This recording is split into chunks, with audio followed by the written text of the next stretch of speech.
Hyderabad Property Show 6th, 7th, 8th February. Venue High-Tech City.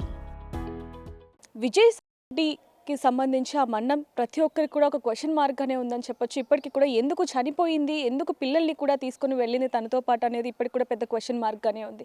దానికి సంబంధించి పోలీసులు దాదాపుగా 200 మందిని విచారించినా కూడా ఎటువంటి క్లూ కూడా దొరకని పరిస్థితి. అలాగే తన ఇంటి దగ్గర నుంచి రైల్వే స్టేషన్ వరకు ప్రతి ఒక్క సీసీటీవీ ఫుటేజ్ని పరిశీలించినా కూడా ఎక్కడ కూడా ఒక చిన్న క్లూ కూడా దొరకట్లేదు. ఆఖరికి బంధువులను కూడా విచారించారు. అదేవిధంగా తన తల్లి పుష్పలతను కూడా విచారించిన తర్వాత కూడా ఎటువంటి ప్రయోజనం కూడా లేకపోయింది. కానీ ఇప్పుడు తాజాగా వచ్చిన వార్త కూడా తల్లితో దాదాపుగా 46 నిమిషాలు మాట్లాడిందంటూ కూడా కొన్ని వార్తలు వస్తున్నాయి. పోలీసులు కూడా దాని మీద క్లారిటీ ఉంది. తనని ఖచ్చితంగా విచారిస్తారు అనేది కూడా తెలుస్తుందని చెప్పొచ్చు. ఫిర్యాదిగూడలో ఏదైతే ఇల్లు కన్స్ట్రక్షన్ చేస్తున్నాను అన్నారో ఆ ఇంటి దగ్గర ప్రస్తుతానికి మనం ఉన్నాం. ఇప్పుడు మనతో పాటు మాట్లాడడానికి ఇంట్లో పనిచేస్తున్న వాచ్మెన్ మనతో పాటు ఉన్నారు. ఒకసారి వారితో మాట్లాడి మరిన్ని వివరాలు కూడా తెలుసుకుందాం. నమస్తే అన్న, ఎప్పటి నుంచి ఇక్కడ వర్క్ చేస్తున్నారు? 2 years అవుతుంది. 2 years నుంచి ఇక్కడ పనిచేస్తున్నారు.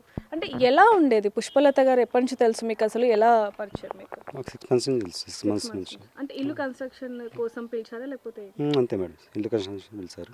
6 months నుంచి పరిచయం. అంతకుముందు వాళ్ళ బాబు వచ్చి ఉండే సార్, ఆ సార్ కూడా తెలుసు. చిరంజీవి సార్. ఎలా ఉండేవాళ్ళు? మంచిగా ఉండేవారు. మా దగ్గర మంచిగా మాట్లాడేవారు. అసలు ఎవరిని ఏం మాట అనుకోపోయేది, ఎవరిని కూడా ఏమి అనుకోపోయేది. వచ్చేది వాళ్ళు పని చేసుకుని వెళ్ళిపోయేది అంతే. అంటే మామూలుగా కొంతమంది చెప్తున్న మాటల ప్రకారం పుష్పలత గారు కొంచెం కోపంగా మాట్లాడుతూ ఉంటారు నలుగురిలో అంటూ కూడా కొన్ని వార్తలు వస్తూ ఉంటాయి. లేదండి, అట్లా ఏం లేదు, మంచిగా మాట్లాడతారు అంతే. మా మీద అలగాన్ చేస్తే మాట్లాడతారు కోపంతో. లేదు అంటే కోపం వాళ్ళ ముందు ఏమన్నా మాట్లాడితే, ఒకవేళ తప్పు మాట్లాడితే వాళ్ళు రియాక్ట్ అవుతారు తప్ప అది ఏం లేదు, మంచిగా మాట్లాడతారు. తప్పుగా అంటే ఎప్పుడైనా ఏమైనా జరిగిందా మీరు ఉన్నప్పుడు? ఏం జరగలేదు అంటే, ఏం జరగలేదు. మా ముందు మంచిగా ఉండేవారు, అందరితో ఫ్రీగా ఉండేవారు, మంచిగా మాట్లాడేవారు. అంటే ఈ స్థలం మొత్తం కూడా ఇద్దరిది ఉండేది, అంటే వాళ్ళ రిలేటివ్స్ వాళ్ళు కలిసి చేసుకున్నారు. కానీ ఎందుకండి డివైడ్ అయ్యారు? తెలియదు మేడం, అదేం తెలియదు, అది ఆడమలేదు.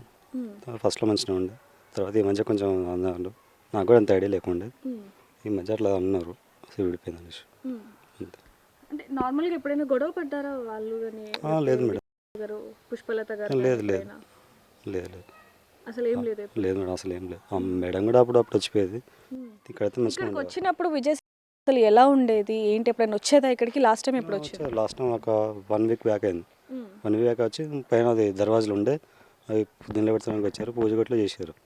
పూజ గట్టు చేసి వెళ్ళిపోయారు. అప్పుడే చూసాను, ఇక మళ్ళీ చేయాలి, మరి చూడాలి. ఎలా ఉండేది అప్పుడు తన బిహేవియర్? కానీ బిహేవియర్ మంచిగా ఉండేది, బాగుండేది, మంచిగా మాట్లాడేవారు. ఇన్సిడెంట్ ఏమైనా గుర్తుందా మీకు? తను వచ్చినప్పుడు ఏమైనా సీరియస్ అయినది? లేదు లేదు, సీరియస్ అంటే ఏం లేదు మేడం, కూల్గానే ఉండే, ఎప్పుడు వచ్చినా కూల్గానే ఉండే, మాట్లాడుకున్నాను, చూసుకుని వెళ్ళిపోయేవారు అంతే. అంటే వర్కర్స్తో కొంచెం వర్క్ లేట్గా చేస్తే పుష్పలత గారు సీరియస్ అయ్యేవారు, ఓకే. అలా కాకుండా ఎప్పుడైనా మీతో కానీ లేకపోతే మీ ముందు కానీ కాల్లో ఎప్పుడైనా కొంచెం మాట్లాడడం అలాంటి సీరియస్గా? లేదు, అట్లా ఏం లేదు మేడం, మంచిగా. పిల్లల గురించి ఏమైనా చెప్పటం కానీ? లేదు మేడం, ఏం చెప్పలేదు, వచ్చే వర్క్ చూసుకుని వెళ్ళిపోయారు అంతే. చిరంజీవి గారు ఎలా ఉండేవాళ్ళు అసలు? ఎందుకంటే ఇప్పుడు వరకు ఏదైతే వీళ్ళ దగ్గర ఆస్తులు ఉన్నాయో అవన్నీ కూడా తన మీదే రాశారు అనేది కూడా వాళ్ళ చుట్టుపక్కల వాళ్ళు చెప్తున్నారు. వాళ్ళ అమ్మ కూడా చెప్పడం జరిగింది. ఈ ఇల్లు కూడా రెడీ అయిన తర్వాత రెడ్డి గారికి గిఫ్ట్ ఇవ్వబోతున్నారు అనేది కూడా విన్నాము. దానికి సంబంధించి ఏం చెప్తారు? నిజమే మేడం, మేడం గారు చూస్తున్నారు, వాళ్ళకే ఇచ్చామన్నారు. ఇంకా ఆశలు అంటే ఏం లేదు మేడం, నాకు అంత ఐడియా లేకుండా. అంటే ఈ ఇల్లు ఇవ్వబోతున్నామంటూ మీకు ఏమైనా చెప్పారా ఎప్పుడైనా? లేదు మేడం, ఏం చెప్పలేదు. రెగ్యులర్గా మాట్లాడుకుంటూనే ఇస్తున్నాను, వింటున్నాను నేను కూడా, వాళ్ళ సిస్టర్ ఇస్తున్నాను. ఎవరు? చిరంజీవి గారు? చిరంజీవి సార్ ఇద్దరు ఉన్నారు, వాళ్ళు చిరంజీవి సార్ మదర్. ఇట్లా ఏమన్నారు? ఇల్లు కట్టించేది ఇక బిడ్డకి వేస్తాం, ఇక ఇంకోటి చెంచల కూడా ఉంది ఇల్లు, ఇక అక్కడ ఉంటాం ఇక్కడ ఉంటాం అనేసి అన్నారు. పిల్లలు వచ్చేవాళ్ళు అండి ఎప్పుడైనా? వచ్చారు, 2 times వచ్చారు మేడం. 1 week బ్యాక్ 2 times వచ్చారు, ఇక అంతే, మిగతా ఏం రాలేదు. అంటే ఇల్లు కన్స్ట్రక్షన్ 2 years నుంచి నడుస్తుంది కానీ లేట్ అవుతుంది అన్నారు, దానికి కారణం ఏంటి? తెలియదు మేడం, తెలియదు, నాకైతే ఏం తెలియదు మేడం. చిరంజీవి గారు ఎలా ఉండేవాళ్ళు? ఆయన బిహేవియర్ ఎలా ఉండేది? మంచిగా ఉండేది, కూల్గా ఉండేది, ఎప్పుడు వచ్చినా కూల్గా ఉండేది, మంచిగా మాట్లాడుతుండేది అంతే. సో ఇంకొంతమంది ఇక్కడ ఉన్న స్థానికులు కూడా మనతో పాటు ఉన్నారు, పుష్పలత గురించి అలాగే చిరంజీవి గురించి మాట్లాడడానికి. ఒకసారి వాళ్ళ మాటల్లో కూడా అసలు ఏంటనే విషయాలు కూడా తెలుసుకుందాం. నమస్తే అమ్మ. అమ్మ మీకు ఎలా పరిచయం అమ్మ? మేము ఇక్కడ రెంట్కి వచ్చాము కొత్తగా, 3 months అవుతుంది మేము వచ్చి. కానీ తను కన్స్ట్రక్షన్ చేస్తుంటే అంతవరకే తెలుసు. ఒక్కరోజు మాత్రం చాలాసేపు మంచిగానే మాట్లాడాము. తను పని వాళ్ళతో బాగానే ఉండేది, పని మంచి దగ్గర ఉండి చేయించుకునేది, వాళ్ళతోనే వచ్చేది, వాళ్ళతోనే వెళ్ళేది. వాళ్ళ అమ్మాయిని కూడా ఒక్కరోజు చనిపోయే ముందు ఒక 1 week ముందు అనుకుంటాను, అదే చనిపోయిన రోజు ఉన్న డ్రెస్ ఆరెంజ్ కలర్ డ్రెస్తోనే వచ్చింది. అక్కడ 3 4 ఆ కార్నర్ మీద నిలబడి మాట్లాడుతుంటే నేను చూశాను, ఇంట్లో నుంచే చూశాను. నేను బయటకి ఎప్పుడు వచ్చేదాన్ని కాదు. సో అంతవరకే తెలుసు.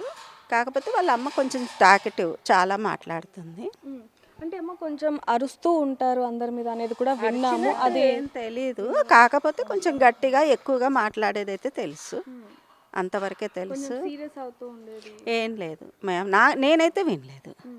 ఆ పక్క మీరు ఒక నిమిషం అమ్మ మీరు పక్కనే ఉంటారు, వీళ్ళకి పక్కన ఇల్లు ఒక 10 అడుగుల దూరం మాత్రమే. మీరు వచ్చినప్పుడల్లా చూస్తూ ఉంటారు, మాట్లాడుతూ ఉంటారు. కాబట్టి మాకు వచ్చిన సమాచారం ఏంటంటే కొంచెం అరుస్తూ ఉంటారు అనేది అంటున్నారు. వాస్తవం నిజమే కాదు, అది నిజం ఏం కాదు, కానీ మేము పోతూనే ఉంటే వస్తూనే ఉంటాం, మాట్లాడదామా అట్లా అక్క రా చాయ్ తాగిపో కూడా అట్లా కూడా చెప్పినా నేను సార్ సరే వస్తాను, ఎప్పుడు రాలే. అది పని చేసిన వాళ్ళతో వేరే ఉంటుంది, వాళ్ళు ఏం మాట్లాడుతుందో అది మాకు తెలియదు. ఇట్లా వచ్చి కలిసిపోతాం, వెళ్ళిపోతాం ఇంటికి. ఇంకొక రోజు మాకు ఇక్కడ ఎలక్షన్ జరిగేది, మా కమ్యూనిటీ హాల్లో జరుగుతూ ఉంటే ఆ రోజు వాళ్ళ బిడ్డ వచ్చింది. ఆమె ఆ రోజు ఫస్ట్ చూసిన, ఆమెకు ఫస్ట్ టైం చూసిన. తర్వాత ఆమె మాతో అక్కడ దాకా కూడా వచ్చింది, నడుచుకుంటే వచ్చింది. వాళ్ళ మమ్మీ కూడా ఈమె కూడా వచ్చింది మాతో అక్కడ దాకా వచ్చిన మాట్లాడింది. ఇది నెల అవుతుంది, 1 వీక్ 1 మంత్ అవుతుంది, 1 మంత్ అవుతుంది ఈ మాటకి. ఫస్ట్ ఉన్నారా అంటే మీరు లాస్ట్ టైం చూసినప్పుడు పుష్పలత గారు అలాగే తన డాటర్ ఇద్దరు రిలేషన్ బాగానే ఉన్నారా? అంటే మాట్లాడుకోవడం హ్యాపీగా ఉన్నారా లేకపోతే? హ్యాపీగా ఉన్నారు. ఆమెనే చెప్తుంది నా బిడ్డ, ఈమె ఎవరు అంటే నా బిడ్డ తర్వాత చెప్పిన మీరు జాబ్ చేస్తుంది, మంచిగా జాబ్ చేస్తుంది, 2-3 లక్షల సంపాదన ఇస్తుంది. పిల్లలు ఎంతమంది అంటే ఒక బిడ్డ ఒక కొడుకు. ఏం చదువుతాను అంటే ఫస్ట్ ఇయర్ సెకండ్ ఇయర్ చదువుతాను. పిల్లలు పెద్దవాళ్ళే అంటే పెద్దవాళ్ళేనా. ఫస్ట్ ఏమనుకున్నా ఈ ఇల్లు అమ్మేస్తాం అనుకున్నా. తర్వాత ఏమనేది కాదు నేనే ఉంటా అంటే ఇక్కడ వచ్చి నేనే ఉంటా వాళ్ళ బిడ్డ అట్లా చెప్పింది. ఈ ఇల్లు కూడా విజయశాంతి పేరు మీదనే ఉందమ్మా? చెప్పింది నా పేరు మీదనే ఉంది, నేనే వచ్చి ఇక్కడ ఉంటాను. చెప్పు కిరాయికి అమ్మం మేము ఇంతకుముందు అట్లా చెప్పింది కదా 80 lakhs అట్లా అమ్ముతామని. తర్వాత మేము ఏమమ్మం, నేనే ఉంటా ఇక్కడ వచ్చి చెప్పింది. అంటే చిరంజీవి ఎలా ఉండేవాడమ్మా తన కొడుకు? చిరంజీవి ఎప్పుడు చూడలే నేను. వాళ్ళ మమ్మీకి చూసిన, ఆమెకు ఒక్కటే ఫస్ట్ సారి చూసిన, ఫస్ట్ అండ్ లాస్ట్.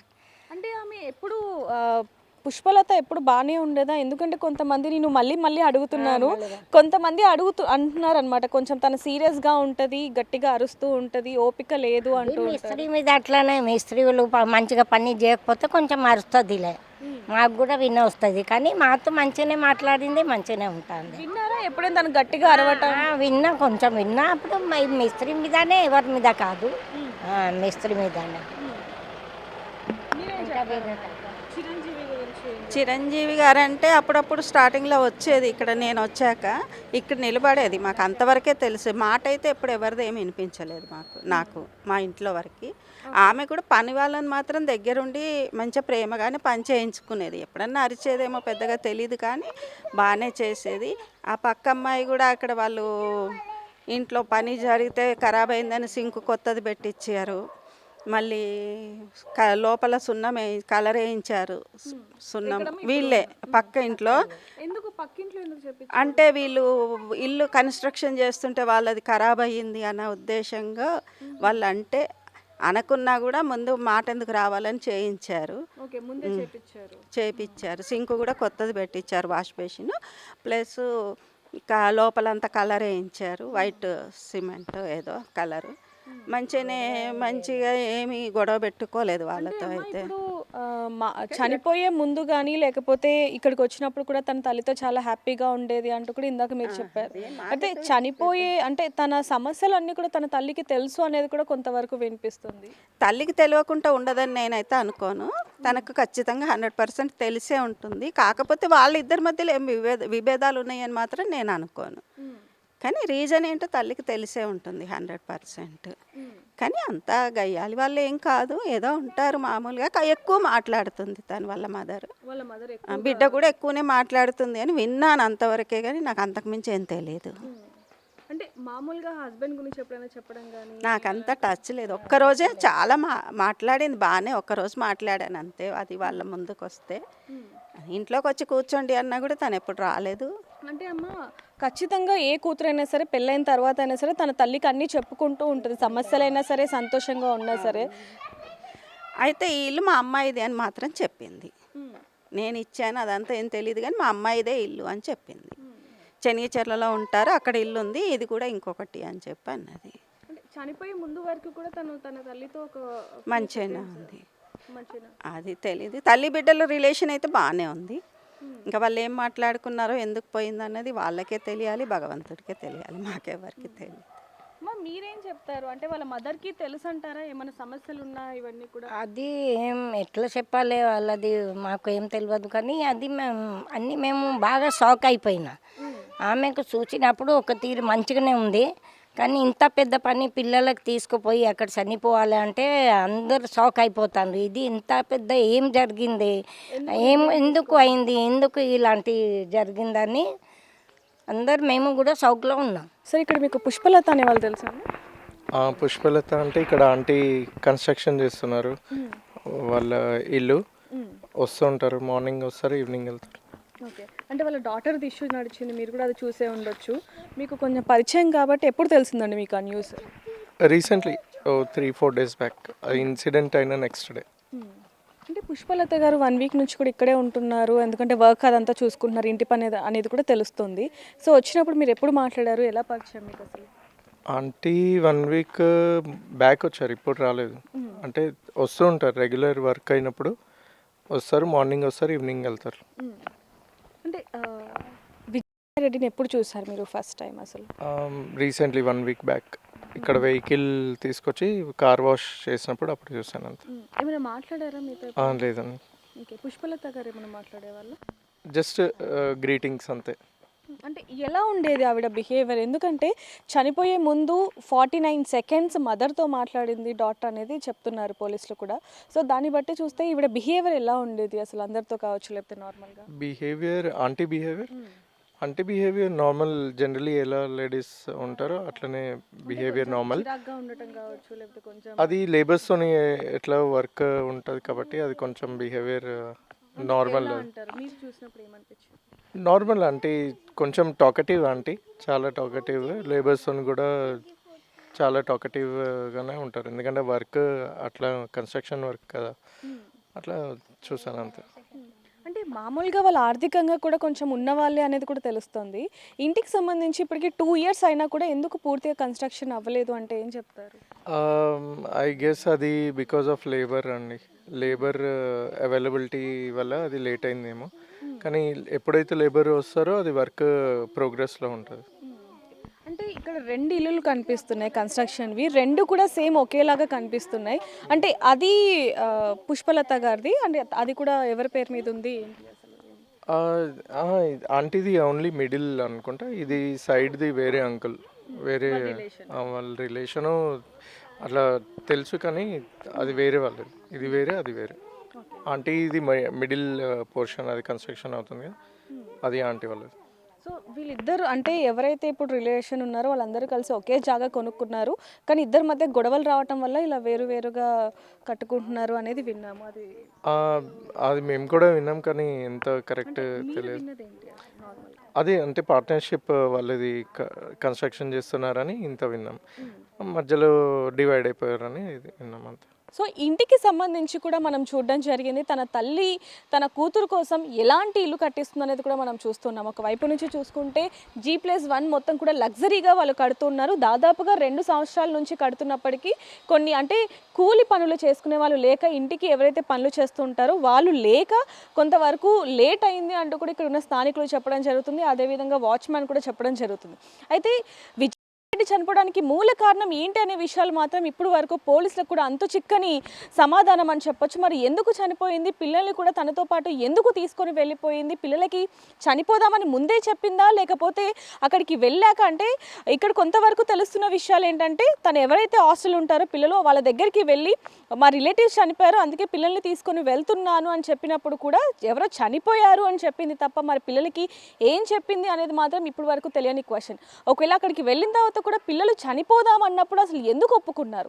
ఒకవేళ వాళ్ళకి తెలియదు అనుకున్నప్పటికీ కూడా రైల్వే ట్రాక్ మీద ఉన్నప్పుడైనా సరే తనని కాపాడే ప్రయత్నం కానీ ఇవన్నీ ఏవి చేయలేదు అంటే పిల్లలకు కూడా ఏదో సమాధానం చెప్పి ఉంది అనేది కూడా ఇక్కడ చాలా క్లియర్గా తెలుస్తుందని చెప్పొచ్చు. అయితే అనేక కోణాల్లో కూడా తను ఎందుకు చనిపోయింది అనేది మాత్రం పోలీసులు ఇప్పటికీ కూడా ఎంక్వైరీ చేస్తున్నారు. దాదాపుగా 200 మందిని విచారిస్తున్నారు. అన్ని CCTV ఫుటేజ్ని కూడా కలెక్ట్ చేస్తున్నప్పటికీ కూడా సమాధానం తెలియట్లేదు.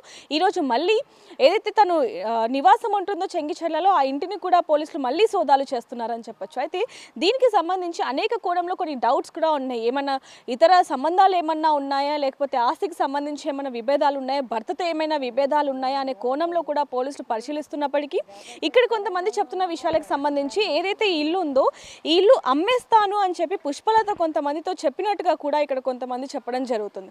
కానీ ఆ తర్వాత మళ్ళీ విజయ్ వచ్చి లేదు ఈ ఇంట్లో నేనే ఉంటాను అంటూ కూడా కొంతమందితో అనింది అనేది కూడా ఇక్కడ చెప్తున్నారని చెప్పొచ్చు. ఒక్కసారి వాళ్ళతో మాట్లాడే ప్రయత్నం చేద్దాం. అమ్మ నమస్తే, ఈ ఇల్లు అమ్మేస్తాను అని చెప్పి మీతో ఎప్పుడు అనిందమ్మా పుష్పలత? చాలా సరే చెప్పిండు. ఈ పక్క వాళ్ళు కూడా చెప్పింది, ఈమె కూడా చెప్పింది ఇది 80 lakhsకు అమ్ముతాం. ఫస్ట్ వాళ్ళు ఏం చెప్పిండు, ఈయన ఎవరు అంటే నాకు అల్లడు చెప్పిండు. ఆయన కంటే మా అత్త చెప్పిండు, మాకు తెలియదు కదా. ఇదే ఆయన ఈ ఇల్లు ఆయన అతను చెప్పిండు. ఇది ఏదైతే స్థలం ఉందో మొత్తం ఇద్దరు కొనుక్కున్నారు, అత్త అల్లుడు. తర్వాత చెప్పింది మేనత్త కాదు, తెలిసిన వాళ్ళు కానీ మేనత్త కాదు ఆమె. తర్వాత చెప్పింది మీ అత్త అయినా కాదు, వేరే వాళ్ళు అత్త కాదు కానీ మేము అమ్ముతాను, మేము ఎవరైనా తీసుకుంటే చెప్పుండి 80 lakhsకి, ఇది 80 lakhs, ఇది 85కు అమ్ముతాను అట్లా చెప్పింది. సరే మేము చెప్తాం అనుకున్నాం. సరే ఎవరైనా తీసుకుంటే మేము చెప్తాంలే అనుకున్నా అంతే. కానీ అయితే మీకు ఎవరు విజయ్ రెడ్డి ఏం చెప్పారమ్మా? విజయ్ రెడ్డి ఏం చెప్పింది అది తెలియదు నాకు. నేను ఆయనకు చూడలే ఇప్పటివరకు. అంటే వాళ్ళ కూతురు అంటే కూతురు మీకు ఏం చెప్పింది? మీకు ఆ రోజు ఏం చెప్పలే, నేను జాబ్ చేస్తున్నా, మీ ఎంతమంది పిల్లలు చెప్పింది. మేము అమ్ముతలేను అంటే నేనే ఇక్కడ వచ్చి ఉంటా, ఈ ఇల్లు అయిపోయినాక నేనే ఇక్కడ వచ్చి ఉంటా చెప్పిపోయింది. వాళ్ళ అమ్మ పుష్పలత మీతో ఎప్పుడు చెప్పిందమ్మా ఇల్లు అమ్మేస్తాను అని? అప్పటి నుంచి చెప్తూనే ఉన్నాయి, సంవత్సరం అయింది అప్పటి నుంచి. మేము అమ్మేస్తాం చెప్తుంది. ఇల్లు కట్టినాక ఎంతకు అమ్ముతారు అంటే 80 lakhs చెప్పుండే. ఎవరైనా అడిగితే 80 lakhs చెప్పుండే. కూతురు ఎప్పుడు చెప్పిందమ్మా ఇంట్లో నేనే ఉంటాను అని? 1 month అయింది. ఫస్ట్ సారి చూసిన ఆమెకు. మాకు ఇక్కడ ఎలక్షన్ ఉంటే కమ్యూనిటీ హాల్లో భోజనం ఉంటే అక్కడ మేము ముగ్గురు కలిసిపోయినాం. వాళ్ళ బిడ్డ వాళ్ళ అమ్మ నేనే కలిసిపోయినాం మేము కమ్యూనిటీ హాల్ తాకు. అప్పుడు మాట్లాడుకుంటే పోతే నాకు జాబ్ మా బిడ్డకు జాబ్ ఉంది ఆమెనే చెప్పింది. మా బిడ్డకు జాబ్ ఉంది, వాళ్ళ కింద 15 మంది పని చేస్తారు, మంచి జీతం ఉంది, 2 పిల్లలు ఉన్నారు, ఫస్ట్ ఇయర్ సెకండ్ ఇయర్ చదువుతాండ్రు అన్నీ ఇదే చెప్పింది. కానీ మంచిది, మీరు వస్తే ఇంకా మంచిదే కదా, మేము మా దగ్గర వచ్చేస్తారు మీరు మంచిగా అంటే సరే అంటే వస్తాం అట్లా చెప్పింది. కానీ తర్వాత ఈ షాక్ అయిపోయినాయి. జరిగినాక మేము ఒకసారి చూసిన ఆమెకు ఫస్ట్ టైం చూస్తేనే మేము షాక్ అయిపోయినాయి. ఇట్లా ఎందుకు జరిగింది, పిల్లలకు కూడా ఇట్లా తీసుకుపోయి ఇది చనిపోవడం ఇంకా ఏంటి ఇది అసలు పిల్లలకు కూడా తెలివి లేదా అంతా. అట్లా చదువుకున్న వాళ్ళు పిల్లలు కదా, ఫస్ట్ ఇయర్ సెకండ్ ఇయర్ అంటే బాగా చిన్నవాళ్ళు కాదు, అంత పెద్ద పిల్లలు, వాళ్ళకు తెలివి ఉండాలి కదా. మాకు ఎక్కడ తీసుకుపోతుంది, ఎందుకు మమ్మీ ట్రైన్ వస్తుంది కదా అటు ఎందుకు పోతానో అని పిల్లలు కూడా కొంచెం చెప్పాలి కదా. ఎవరు ఏం చెప్పలేదు, పిల్లలతో సహాయ ఆమె పోయి చనిపోయింది. సో చూస్తున్నాం కదా, 1 సంవత్సరం నుంచి కూడా పుష్పలత ఇల్లు అమ్మేస్తాను 85 లక్షలకి ఎవరైనా ఉంటే చెప్పండి అంటూ కూడా ఇక్కడ ఉన్న స్థానికులతో చెప్పడం జరిగింది. 1 నెల ముందు ఇక్కడికి వచ్చినప్పుడు లేదు ఇల్లు అమ్మట్లేదు మేమే ఇంట్లో ఉంటాము అంటూ కూడా ఈ ఇంటిని చూపించి ఇక్కడ ఉన్న స్థానికులతో చెప్పినట్టుగా కూడా ఇక్కడ ఉన్న స్థానికులు చెప్తున్న పరిస్థితిని కూడా మనం చూడడం జరుగుతుంది. ఏదైనప్పటికీ ఈ ఇల్లే ఒక వివాదమా అనే ఒక ప్రశ్న కూడా ఇక్కడ అనేక మందికి కూడా వస్తుందని చెప్పొచ్చు. ఒకసారి లోపలికి వెళ్ళి కూడా మనం చూడడం జరిగింది ఇల్లు ఎలా కడుతున్నారు ఏంటి అనేది. కానీ ప్రతి ఒక్కరు కూడా ఒక్కరోజు మీదనే క్వశ్చన్ మార్క్, ఎందుకంటే అసలు ఏం జరిగింది, ఎందుకు ఆ రోజు తను అలా బిహేవ్ చేసింది అనేది. గత 27వ తారీఖు తన కూతురు చైతన్య రెడ్డిని విజయశాంతి రెడ్డి పటాన్ చెరువు హాస్టల్ నుంచి ఔటింగ్ అని తీసుకొని వచ్చారు. ఐఐటి ప్రవేశ పరీక్ష పెట్టిన తర్వాత అయిపోయిన తర్వాత కూడా తిరిగి 29వ తారీఖు మళ్ళీ హాస్టల్ని డ్రాప్ చేసి మళ్ళీ ఆ తర్వాత తారీఖు రాత్రి 8 గంటల ప్రాంతంలో కుమారుడిని వెంట తీసుకొని మరి తన కొడుకుని వెంట తీసుకొని మళ్ళీ వెళ్ళి ఔటింగ్కి వెళ్ళాలని చైతన్య రెడ్డిని హాస్టల్కి వెళ్ళి అడిగింది. ఆ ఒక్క రోజులోనే మళ్ళీ ఔటింగ్ ఎందుకని హాస్టల్ నిర్వాహకులు అడిగినప్పటికీ కూడా వాళ్ళ బంధువులు చనిపోయారంటూ కూడా తన ఇద్దరు పిల్లల్ని తీసుకొని విజయరెడ్డి ట్రైన్ కింద పడి చనిపోయింది అనేది తెలిసిన తర్వాతనే అసలు ఏం జరిగిందనే విషయాలు మాత్రం అటువైపు కుటుంబ సభ్యులకి అలాగే తను పనిచేసే సాఫ్ట్వేర్ రంగానికి సంబంధించి ఎవరికి కూడా తెలియని పరిస్థితి అని చెప్పొచ్చు. మళ్ళీ పోలీసులు ఈరోజు విచారణ చేపడుతూనే ఉన్నారు. జీఆర్పీ ఇన్స్పెక్టర్ కూడా దీని మీద ప్రత్యేక దృష్టి పెట్టినట్టుగా తెలుస్తుంది. మళ్ళీ ఇంట్లో కూడా మళ్ళీ విజయశాంతి నివాసంలో కూడా సోదాలు నిర్వహిస్తున్నప్పటికీ తను ఎందుకు చనిపోయింది అనేది మాత్రం ఒక పెద్ద ప్రశ్నగా మారిందని చెప్పొచ్చు. భర్త కూడా దుబాయ్లో ఉన్న కారణంగా అప్పుడప్పుడు ఫోన్ మాట్లాడుతూ ఉండేవాడు. తనకు కూడా ఏం తెలియదని మరోవైపు చెప్తూ ఉన్నప్పటికీ తన తల్లి మీద మాత్రం కొంత అనుమానం కలిగిస్తున్న పరిస్థితి కనిపిస్తుంది. ఎందుకంటే చనిపోయే రోజు రాత్రి 46 సెకండ్లు తన తల్లితో మాట్లాడినప్పటి నుంచి కూడా తల్లి ఆ విషయాన్ని పోలీసుల ముందు కానీ లేకపోతే మీడియా ముందు కూడా అసలు ఎక్కడా కూడా నోరు విప్పని పరిస్థితి. మరి ఎందుకు ఆ 46 సెకండ్లలో ఏం మాట్లాడారు ఏంటి? కేవలం టీ తాగాము, కొంతసేపు ఉంది, ఆఫీస్ నుంచి కాల్ వచ్చిందని చెప్పి వెళ్ళిపోయిందని ఇది ఒక్క మాటే చెప్తుంది తప్ప 46 సెకండ్లు ఏం మాట్లాడింది అనేది మాత్రం పెద్ద క్వశ్చన్ మార్క్గా ఉందని చెప్పొచ్చు. దీనికి సంబంధించి కేవలం పుష్పలత మాత్రమే దీనికి సమాధానం చెప్పాల్సి ఉంది. మరిన్ని వార్తల కోసం చూస్తూనే ఉండండి బిగ్ టీవీ. కెమెరామ్యాన్ శంకర్తో రిపోర్టర్ దేవిక.